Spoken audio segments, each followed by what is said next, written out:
Cheese ni kena longkangkan sebab kalau tak longkangkan dia akan melempah bila gaul makaroni, spaghetti, laksa pun boleh. Sedap. Saya pernah try. Bismillahirrahmanirrahim.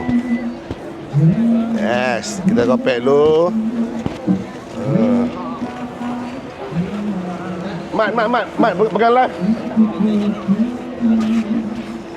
Okay, nice. Okay. Ni kita akan bagi semua rasa. Bismillahirrahmanirrahim. Jangan. Allahu Akbar. Yes, okay. Ni semua kita bagi rasa nanti ambil Ya.